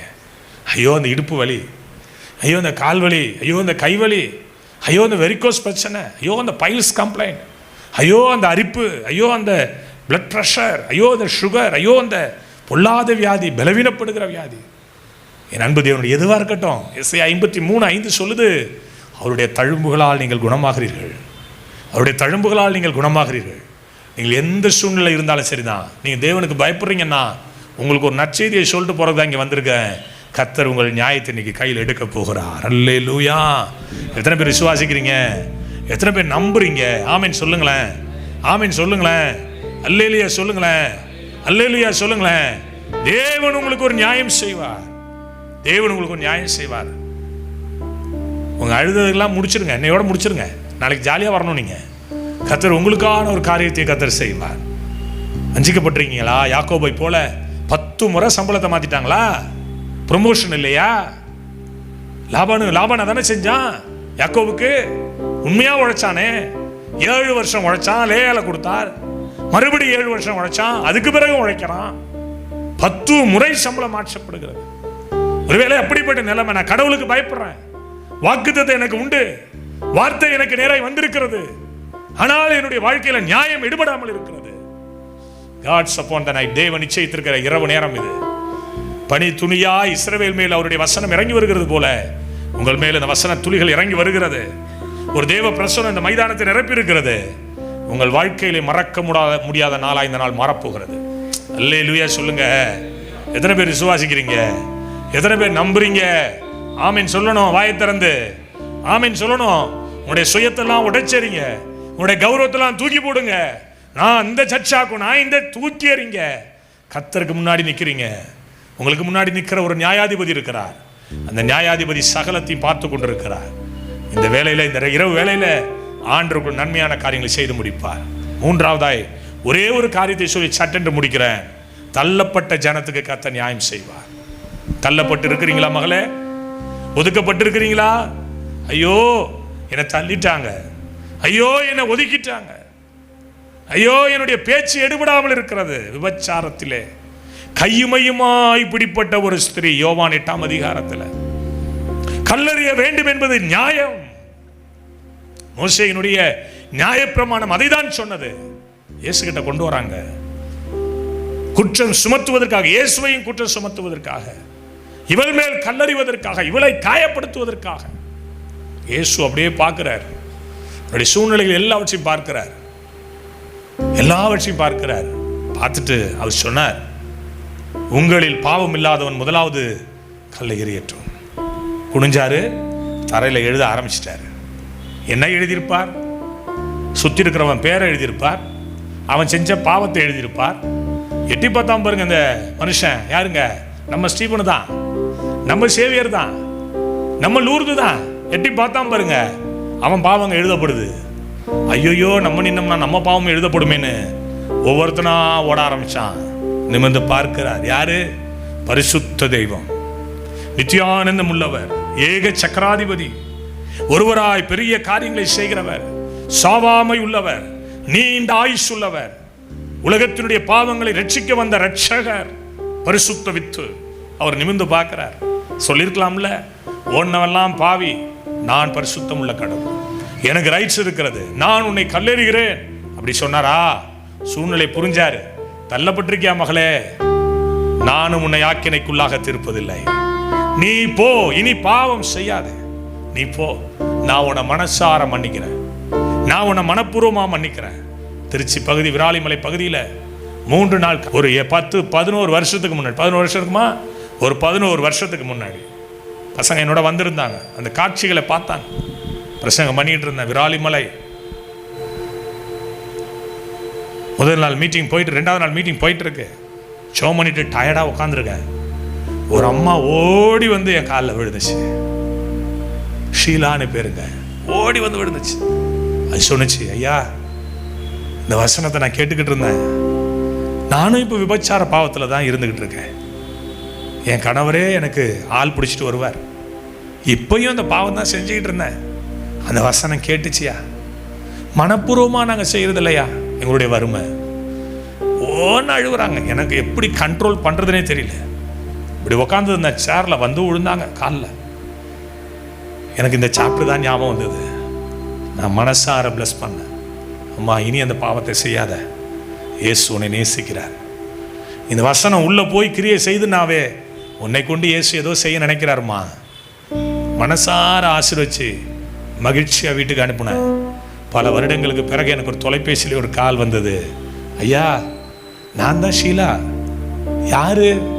விராலிமலை வந்தீங்கல்ல, நான் கூட வந்து உங்கள் காலில் விழுந்து அழுதுனேன். ஆமாம்மா, எப்படி இருக்கிறீங்க? ஏசப்பா என் பாவத்தை எல்லாம் அன்னைக்கே மன்னிச்சிட்டாரையா. இப்போ திருச்சியில் இருக்கிற ஒரு திருச்சபையில் நான் உடன் ஊழியக்காரியாய் ஊழியம் செய்துக்கிட்டு இருக்கிறேன். எனக்கு தெரியுங்க, தேவனுடைய நியாயம் எவ்வளோ பவர்ஃபுல்னு எனக்கு தெரியும்.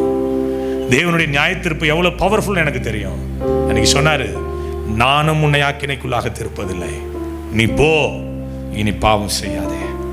ராகாப் வேசி வேவு பார்க்க வந்தவர்களை தன் வீட்டிலே மறைத்து வைத்தது நிமித்தம் கர்த்தர் சொன்னார், யோசுவா சொன்னான், ஐயோ, அந்த ஒரு மனுஷியோட வீட்டை மட்டும் விட்டுரு, அந்த ஒரு மனுஷன் வீட்டை மட்டும் விட்டுரு. ஏன் தெரியுமா? இங்கிருந்து போனவர்களை பாதுகாத்தாள். ராகாப் வேசி, டெஸ்டினேஷன் பார்த்தீங்களா? வேசி. பின்னாடி பேருக்கு பின்னாடி என்ன வருது பார்த்தீங்களா? ராகாப் என்னும் வேசி. வேசியினுடைய வீடு வரலாறு சொல்லுது, இன்னைக்கும் அந்த பட்டணத்தில் இருக்குதான், இன்னைக்கும் அந்த சுவர் மேலே இருக்குதான், இன்னைக்கும் அந்த வரலாறு பேசிக்கிட்டு இருக்கு. நீங்கள் நினைக்கிறீங்க, நான் நினைக்கிறேன் ஒருவேளை இந்த நியாயம் எடுபடாமல் தள்ளப்பட்டுட்டேன் பிரதர், தள்ளப்பட்டுட்டேன், ஒதுக்கப்பட்டுட்டேன். நான் ஒரு நற்செய்தி சொல்லவா? உங்கள் நினப்பாகவே ஒருத்தர் இருக்கிறார். நான் இந்த பட்டுக்கோட்டையில் இந்த பகுதியில் நான் திரியும் போதெல்லாம் ஏசப்பா என்ன நினச்சிருப்பார் பொழுது, திரிடா திரி, ஒரு நாள் நான் உன்னை ஊழியத்துக்கு கொண்டு வருவேன். என் தாயாருடைய ஜெபம். இந்த அன்னபூர்ணா ஏசி தேட்டரில் நான் பார்க்காத சினிமாவே கிடையாது. இந்த தேட்டர், இங்கே இருக்கிற தேட்டரு, ஒவ்வொரு தேட்டரையும் நான் நுழைஞ்சிருக்கேன். திருட்டு சினிமா பார்க்க வருவேன். அணைக்காட்டிலேருந்து ராத்திரி எல்லாரையும் படுக்க வச்ச பிறகு சாயங்காலம் வந்துடுவேன். எத்தனையோ தடவை மாட்டிருக்கேன் வாடன்ட்ட. பொழந்து எடுத்துருக்காங்க என்ன. எடுவிட நான் வாங்கின அடிலாம் கொஞ்சம் நெஞ்சு அடி கிடையாது, போட்டு முறிச்சு எடுத்துருவார். உங்கள் அப்பா போலீஸாக இருக்கிறதுனால இந்த திமுறாட்டம் பண்ணுறியாடா அப்படிலாம் சொல்லுவார். என் அன்பு தேவனுடைய பிள்ளைங்க என்னையே மாற்றினார. இன்றைக்கி இந்த இடத்துக்கு வந்து இந்த இடத்துல நின்று, இந்த முக்கத்தில் நின்று, நடுவில் நின்று, இந்த பட்டுக்கோட்டை நடுவில் நின்று ஊழிய செய்ய வச்சார. என் நியாயம் எடுபடாமலா போணுச்சு? கடவுள் பயம் இருந்ததுங்க, தேவ பயம் இருந்தது. ஆண்டவனை ஆசீர்வச்சிருக்கிறாரு. பாவியான மனுஷன், லூக்கா 19ஆம் அதிகாரத்தில் இல்லை, எல்லாரும் சொன்னாங்க சகைவ பாவியான மனுஷன். இயேசுநாதர் மட்டும்தான் பார்த்தாரு, இவன் பாவியான மனுஷன் இல்லை, இவன் ஆபிரகாமின் சந்ததி. இவன் வீடு ஜெப வீடா மாறும், இவன் வீடு ரட்சிப்பு பெற்ற வீடா மாறும். இந்த உலகம் பார்க்குற பார்வை வேற, இயேசு பார்க்குற பார்வை வேற. தள்ளப்பட்ட கழனி கர்த்தரை உயர்த்தி வைக்கிறார். இன்னைக்கு அப்படி கர்த்தர் உங்களை ஆசீர்வதிக்க போகிறார். கர்த்தர் நியாயத்தை விரும்புகிறவர். உன் ஜெபத்தை பார்த்து நியாயம் செய்வார். தேவனுக்கு பயப்படுகிற பயத்தை பார்த்து நியாயம் செய்வார்.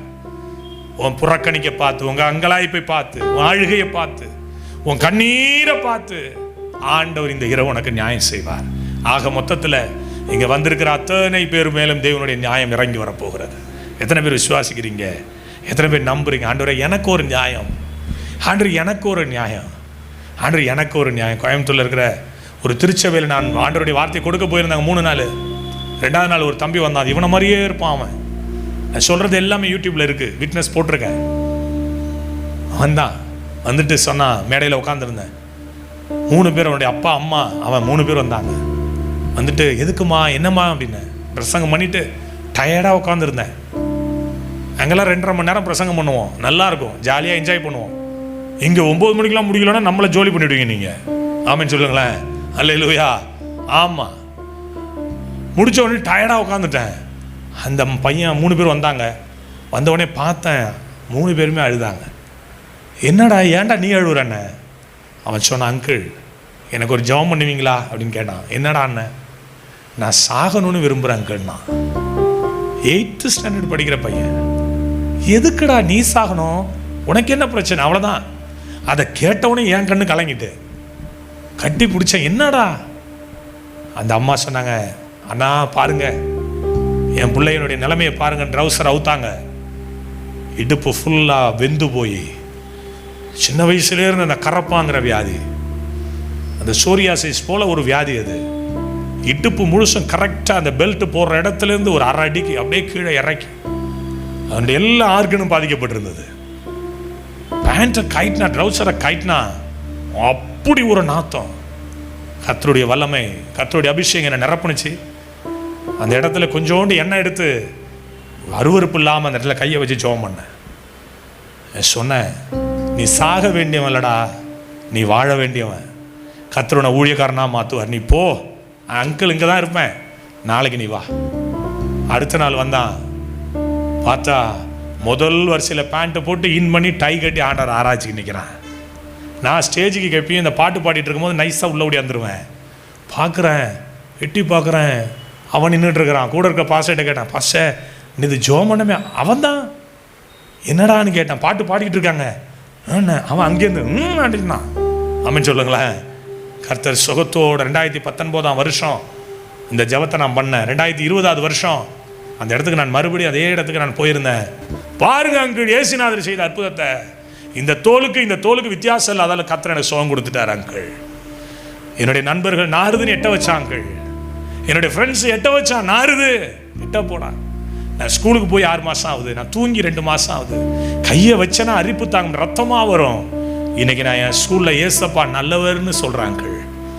ஏசப்பா உன் ஜபத்திற்கு பதில் கொடுக்குறவர் மட்டும் இல்லை, நீ தள்ளப்பட்டிருக்கிற சூழ்நிலையை பார்த்து உன்னை தெய்வம் ஆசீர்வதிக்கிறவராக இருக்கிறார். எத்தனை பேரோட ஆண்டவர் பேசினார்? எத்தனை பேரோட தெய்வம் பேசினார்? கையை வைத்து காட்டுங்க பார்க்கலாம். நியாயம் செய்யாமல் இருப்பாரோ? அன்பு சகோதரா, அன்பு சகோதரி, நியாயம் செய்யாமல் இருப்பாரோ? கட்டாயம் நியாயம் செய்வார். ஆமென் சொல்லுங்களேன். குஜராத் நாங்கள் போயிட்டு இருக்கும் போது ஒரு க்ரூசைடில் ஆண்டவருடைய வார்த்தையை கொடுத்தாங்க.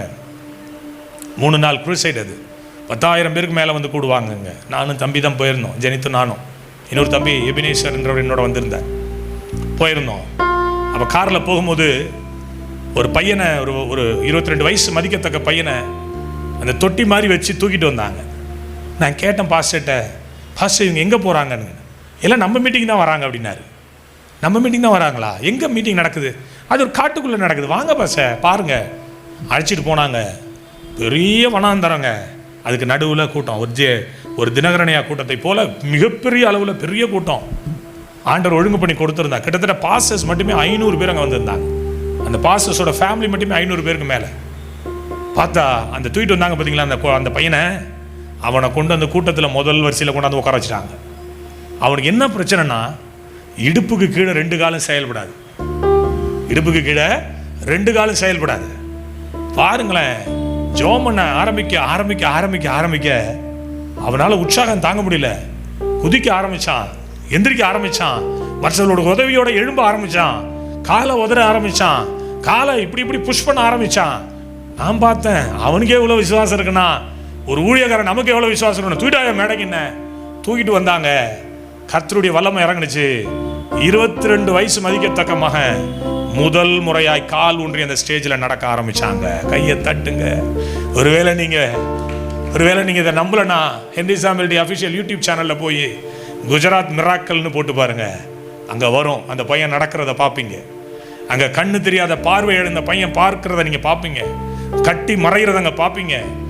நான் பிரசங்கிக்கிற இயேசு மரித்தேன், ஆனாலும் இதோ சதா காலமும் உயிரோடு இருக்கிற இயேசு. ஆமாம்.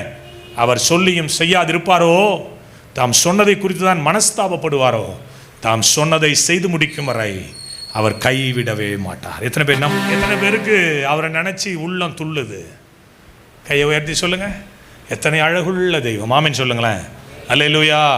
அவர் இல்லைன்னு இந்த பூமியில் யாருமே இல்லைங்க.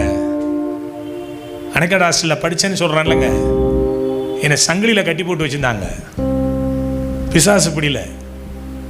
அன்னைக்கு இருந்த துர்ராஜ்னு ஒரு அண்ணன், அன்னைக்கு இருந்த கிறிஸ்டியன் தனபாலன் ஒரு அண்ணன். நான் தற்கொலை முயற்சி செஞ்சேன். 3 முறை நான் தற்கொலை முயற்சி. என்னுடைய சாட்சி ஒரு சேனலில் எடுத்து போட்டிருப்பாங்க. என்னுடைய சேனலில் இருக்கும். அது ஒரு வீடியோ தொகுப்பு ஒன்று எடுத்து போட்டிருப்பாங்க. எப்படி நீங்கள் ஊழியத்துக்கு வந்தீங்கன்னு கேட்டு 1 மணி நேரம் பேசியிருப்பேன். அணைக்காட்டில் ருத்ரான்னு ஒருத்தர் இருந்தாருங்க. அவர் கலரை இருக்குது, நீங்கள் வேணால் போய் பாருங்கள். அந்த கலர் தான் எனக்கு மெத்த மாதிரி இருக்கும். போய் படுத்துப்பேன் அதில் ராத்திரில 12 மணிக்கு 1 மணிக்கு. அவருடைய அன்பு தான் என்னை மாத்துனுச்சு. அவருடைய அன்பு தான் என்னை மாத்துனுச்சு. அதே அன்பு தான் இன்னைக்கு இறங்கி வந்திருக்கு. ஆமென் சொல்லுங்களேன். அவருடைய அன்புக்கு முன்னால் இந்த உலகம் ரொம்ப சொல்லுங்க சிறுசு. அந்த வானத்தை போல அவருடைய மனசு ரொம்ப பெருசு. அவர் சொன்னாரு, தீர்க்கமா சொன்னாரு, நான் நியாயத்தை விரும்புகிறவர்னு போய் சொல்லு, புறக்கணிக்கப்பட்டவருடைய நியாயத்தை கேட்பேன்னு சொல்லு, தேவனுக்கு பயப்படுகிறவருடைய நியாயத்தை நான் பார்ப்பேன்னு சொல்ல. ஜபத்திற்கு ரொம்ப நாள் ஜபம் குறைவாகவே இருக்கு, பதிலே இல்லை, நான் கேட்பேன்னு சொல்ல. ஆமென் சொல்லுங்களேன். நான் காரில் வரும்போது ஒரு தாயார் எனக்கு ஃபோன் பண்ணாங்க. ஐயா, நான் 12 வருஷம் சர்ச்சுக்கு போயிட்டு இருந்தாங்க ஐயா, ஆனால் சில பாவங்களை என்னால் விடவே முடியல. காலையில் வரும்போது பேசிட்டு வந்தாங்க. மன்னார்குடிக்கு முன்னாடி தம்பி, மன்னார்குடிக்கு முன்னாடி 20 நிமிஷம் பேசிட்டு வந்தாங்க. அவங்க சொன்னாங்க, 12 வருஷம் நான் சர்ச்சுக்கு போகிறேன், என் பாவத்தை என்னால் விடவே முடியல. ஒரு பணக்கார ரிச் ஃபேமிலி அவங்க. அவங்களோட வீட்டை பார்த்து நானே மிரண்டுட்டேன். அவ்வளோ பெரிய வீடு, அவ்வளோ பெரிய செல்வம். அவங்க சொன்னாங்க, 2 மாதம் அவங்க மீட்டிங் வந்தையா, பாவம் போன இடம் தெரியலன்னாங்க. பாவம் போன இடம் தெரியல. அவங்க மிகப்பெரிய திருச்சபையில் இருக்கிற மெம்பர்ஷிப் வச்சிருக்கிறவங்க, திருச்சபையில் மெம்பர்ஷிப். அவங்க சொன்னாங்க, இன்னைக்கு சொன்னாங்க மத்தியானம், கர்த்தருக்கு ஸ்தோத்திரமா, நீங்கள் ஜெபம் பண்ணீங்க பாஸ்டர், கையை கூட மேலே வைக்கல, தலையிலிருந்து உச்சந்தல்லிருந்து உள்ளங்கால் வரை ஒரு மின்சாரத்தை போன்ற வல்லமை என்னை ஆட்கொண்டது. ஆனால் அதுக்கு முன்னாடி நான் அழுது ஜெபம் பண்ணிட்டு வந்தேன். இந்த கூட்டத்துக்கு போகிறேன், இந்த ஊழியக்காரரை குறித்து கேள்விப்படுறேன், நான் போகிறேன், என் பாவத்திலேருந்து எனக்கு ஒரு விடுதலை வேணும் நினச்சி வந்தாங்களாம். அந்த பாவத்தை தேவன் மாற்றி இன்னைக்கு சொல்கிறாங்க, 2 மாத காலங்கள் என் குடும்பத்தில் சந்தோஷமாக நான் இருக்கிறேன். ஆமென் சொல்லுங்களேன். அந்த தெய்வம் என்றென்றைக்கும் சதா காலமும் அவர் நம்முடைய தெய்வம். உங்கள் நியாயத்தை கர்த்தர் விரும்புகிறார். ஆமென். எத்தனை பேருக்கு முன்னாடி அந்த நியாயம் விரும்பப்பட்ட இயேசு இறங்கி வரணும்னு ஆசைப்படுறீங்க? அப்போ நான் சொல்கிறதை செய்வீர்களா? ஆனால் சொன்ன இயேசு இன்றைக்கும் உயிரோடு இருக்கிறார். அல்லேலூயா. நீங்கள் இதை செய்வீர்களா? எல்லாரும் அப்படி எழுந்து நில்லுங்க பார்க்கலாம்.